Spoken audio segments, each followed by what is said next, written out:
Hello future doctors और engineers. देखो, physical chemistry का नाम सुनते ही ना थोड़ा सा डर लगता है। I get it.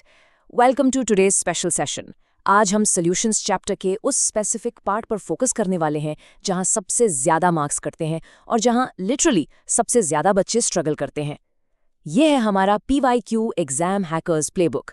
आज हम सिर्फ बोरिंग थ्योरी नहीं पढ़ने वाले, बल्कि उन एक्चुअल ट्रिक्स को डिकोड करेंगे जो एग्जामिनर्स आपके नीट और जेई पेपर्स में यूज करते हैं। तो यार, अपनी सीट बेल्ट्स बांध लीजिए, क्योंकि हम एग्जाम का पैटर्न प्रॉपर्ली हैक करने वाले हैं। Okay, let's dive into this.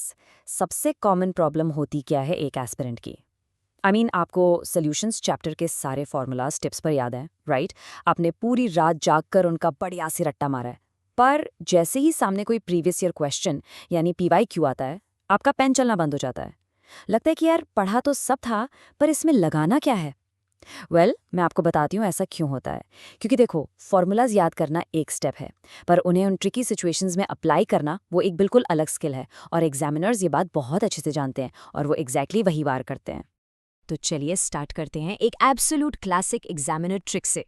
एक क्विक रैपिड रिकैप करते हैं कॉन्सेंट्रेशन टर्म्स का, मोलैरिटी वर्सेस मोलैलिटी। अब देखो, एग्जामिनर आपसे डायरेक्ट फॉर्मूला कैलकुलेशन नहीं पूछेगा, वो बहुत स्मार्ट है। वो आपसे सीधा पूछेगा कि इनमें से कौन से कॉन्सेंट्रेशन टर्म टेम्परेचर चेंज करने पर बदल जाता है। याद रखिए, मोलैरिटी के फॉर्मूला में वॉल्यूम आता है, और आपको पता है जैसे जैसे टेम्परेचर बढ़ता है लिक्विड एक्सपैंड करता है, राइट? यानी वॉल्यूम चेंज होता है।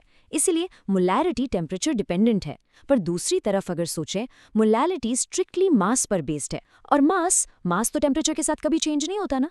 एक इतना सिंपल सा कॉन्सेप्ट और डायरेक्ट +4 मार्क्स मिल गए। अब आते हैं आइडियल और नॉन आइडियल सोल्यूशंस पर। आइडियल सोल्यूशंस ना वो परफेक्टली ओबीडियंट बच्चे हैं जो हर हाल में राउथ्स लॉ को स्ट्रिक्टली फॉलो करते हैं। पर प्रैक्टिकल रियलिटी में सोल्यूशंस डिविएट करते हैं यार। स्टेटमेंट बेस्ड PYQs में आपको अक्सर यहीं फंसाया जाएगा। आपको पॉजिटिव और नेगेटिव डिविएशंस के अलग अलग एग्जाम्पल्स दिए जाएंगे। आपको बस एक काम करना है, उनके इंटरमॉलिक्यूलर फोर्सेस का लॉजिक पकड़ना है। सिंपल सी बात है, अगर नए बॉन्ड्स वीक हैं तो वेपर प्रेशर बढ़ेगा, यानी पॉजिटिव डिविएशन, और अगर नए बॉन्ड स्ट्रांग हैं तो वेपर प्रेशर कम होगा, यानी नेगेटिव डिविएशन। Simple, right? और अब हम एंटर कर रहे हैं फिजिकल केमिस्ट्री के लिटरली सबसे बड़े बैटल ग्राउंड में, the big four, colligative properties. NEET या जेई का कोई भी पेपर उठा लीजिए, आप देखेंगे इन 4 वॉरियर्स के बिना पेपर कंप्लीट ही नहीं होता। ये वो कोर एरिया है जहां से मैक्सिमम न्यूमेरिकल्स फ्रेम किए जाते हैं। मान के चलिए, अगर आपने इन 4 प्रॉपर्टीज को मास्टर कर लिया ना, तो समझिए आपने सॉल्यूशंस चैप्टर का लगभग 70% वेटेज अपनी मुट्ठी में कर लिया है, फॉर श्योर। ध्यान से देखिए इन चारों प्रॉपर्टीज को, ये आपकी अल्टीमेट चीट शीट होने वाली है। Relative lowering of vapour pressure, elevation in boiling point, depression in freezing point और ऑस्मोटिक प्रेशर। इन सभी फॉर्मूलाज को अगर आप क्लोजली ऑब्जर्व करें तो एक कॉमन धागा नजर आएगा आपको। ये चारों प्रॉपर्टीज इस बात पर बिल्कुल डिपेंड नहीं करती कि सल्यूट कैसा दिखता है या उसका नेचर क्या है। ये सिर्फ और सिर्फ एक चीज पर डिपेंड करती हैं, और वो है number of solute particles. Basically कितने पार्टिकल्स आपने सोल्यूशन में डाले, बस वही मैटर करता है और कुछ नहीं। रुकिए, कहानी में एक बहुत बड़ा ट्विस्ट आने वाला है, और वो ट्विस्ट है वैन हॉफ फैक्टर, जिसे हम मैथमेटिकली आई से रिप्रेजेंट करते हैं। यार, ये चैप्टर का वो एक्चुअल बॉस लेवल ट्रैप है जहां अच्छे अच्छे टॉपर्स -1 मार्क लेकर आते हैं। होता क्या है, जब आप कोई सोल्यूशन में डालते हैं तो वो या तो टूट जाता है, जिसे हम डिसोसिएशन कहते हैं, या फिर जुड़ जाता है, यानी एसोसिएशन। दोनों ही केसेस में आप नोटिस करेंगे कि पार्टिकल्स का फाइनल नंबर पूरी तरह चेंज हो जाता है, और ये जो आई है ना, ये उसी चेंज को मेजर करता है। ये आपका सीक्रेट वेपन है। चलिए इसको थोड़ा और कॉन्क्रीट नंबर से समझते हैं। अगर आप पानी में ग्लूकोज डालते हैं, जो कि एक नॉन इलेक्ट्रोलाइट है, तो वो पानी में जाकर टूटता नहीं है। एक पार्टिकल अंदर गया तो वो एक ही रहा, तो इस केस में आई की वैल्यू इफेक्टिवली 1 रहेगी। पर जैसे ही आप नमक यानी NaCl डालते हैं, पूरी कहानी बदल जाती है। NaCl पानी में जाते ही Na+ और Cl- आयंस में डिसोसिएट हो जाता है। सोचो, आपने डाला एक मॉलिक्यूल, बस सॉल्यूशन में बन गए 2 अलग पार्टिकल्स। तो यहाँ वैन हॉफ फैक्टर I सीधा हो जाएगा 2, और इसकी वजह से कॉलिगेटिव प्रॉपर्टी लिटरली डबल हो जाएगी। है ना कमाल की बात? हमें इन न्यूमेरिकल्स को एग्जाम में एग्जैक्टली एक वीडियो गेम की बॉस फाइट की तरह ट्रीट करना है। आपके पास सारे फॉर्मूलाज हैं, सारे वेपन्स लोडेड हैं, पर उन्हें किस टाइमिंग पर और कहाँ यूज करना है, असली गेम तो यही है ना। जब आप कोई PYQ देखते हैं तो एक्चुअली में डायरेक्टली फॉर्मूला मत लगाइए। पहले रुकिए, थोड़ा सोचिए कि एग्जामिनर ने इस पर्टिकुलर क्वेश्चन में क्या ट्रैप सेट किया होगा। गाइस, लेवल अप करने का टाइम आ गया है।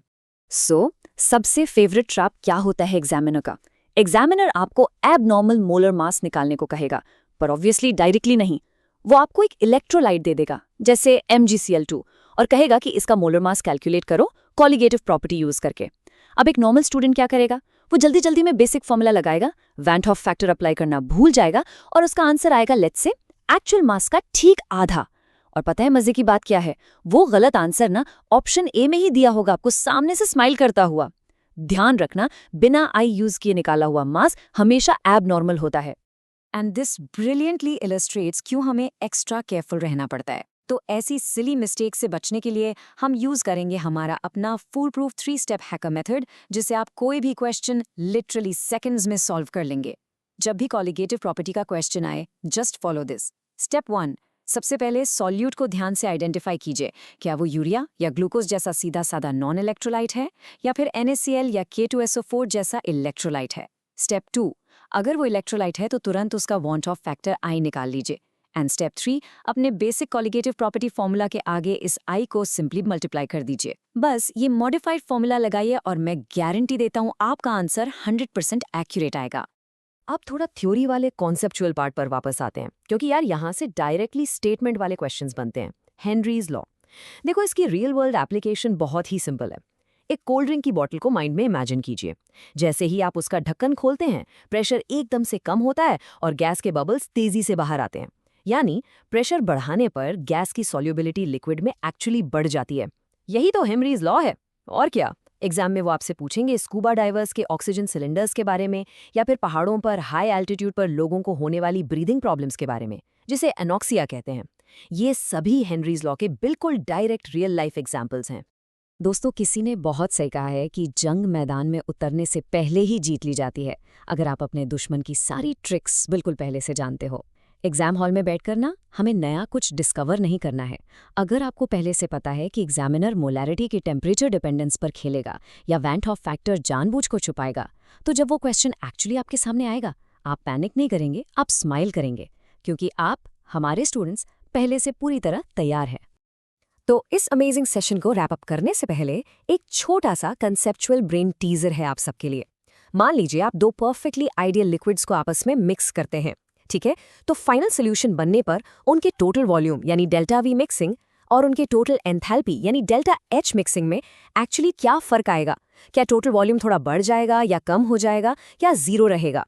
सोचिए इसके बारे में, अपने नोट्स थोड़ा रेफर कीजिए और इसका सॉलिड लॉजिक ढूंढिए, क्योंकि यार यही छोटी छोटी डिटेल्स अगले साल आपका एक्चुअल PYQ बनकर आपके सामने एग्जाम में आ सकती हैं।